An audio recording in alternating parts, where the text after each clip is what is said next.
सांझी के बारे में बताइए, किस प्रकार आपने सांझियाँ अलग अलग रचनाएं दीवारों पे यहाँ पे की हैं। हाँ। क्या इसका महत्व है धार्मिक, और क्यों आप अच्छा वही सर। जी जी जी ठीक है, हाँ जी, करें शुरू। जी जी नमस्कार, जय हिंद। मैं गौतम सत्यराज।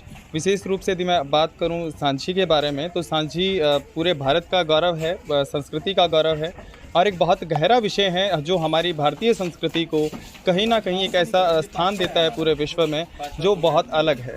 सांझी शब्द का जो अर्थ है वो कहीं ना कहीं बहुत सारे शब्दों से हम निकाल लेते हैं, शाम से निकाल लेते हैं और कई बार सांझी काम से निकाल करके हम अर्थ ले आते हैं। विशेष रूप से भारत में सांझी को संध्या, श्यामा, गुल्लाबाई, कई बार मीराबाई भी बोल देते हैं। बहुत सारे नामों से हम सांझी को जानते हैं।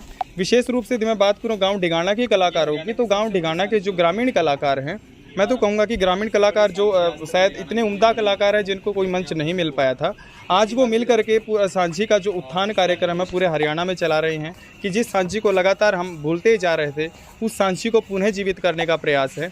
लगातार 5 साल से हम लोग सांझी पर्व को बहुत अच्छे तरीके से मनाते हैं और इसमें विशेष रूप से इस बार जो कार्यक्रम रखा गया, कार्यक्रम में लगभग 101 सांझियाँ हम स्थापित करेंगे और हरियाणा की सबसे बड़ी सांझी भी हम लोग यहीं बनाएंगे, जो अपने आप में एक रिकॉर्ड रहेगा। लगभग 12 फीट के करीब हमारी सांझी रहेगी। सांझी तो लगभग दीवारों पर रचनाएं होती हैं, मतलब हाँ जी, हाँ जी, विशेष रूप दीवारों पे ही बनती है और दीवारों पे जो सांझी की रचना की जाती है वो विशेष रूप से प्राकृतिक रंगों का प्रयोग किया जाता है, मिट्टी का प्रयोग किया जाता है, गाय के गोबर का प्रयोग किया जाता है।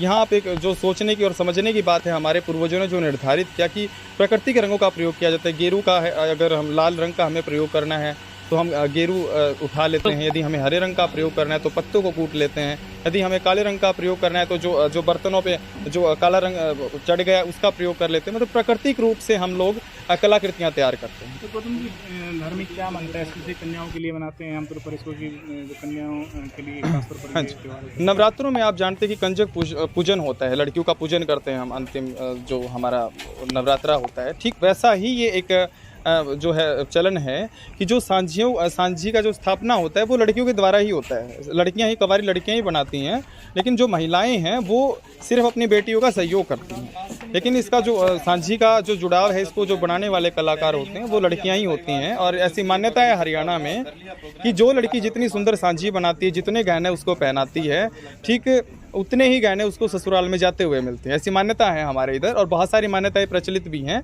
तो सांझी को विशेष रूप से लड़कियां ही तैयार करती हैं और ये देवी का स्वरूप है। ये बिल्कुल एक, हाँ, माँ दुर्गा का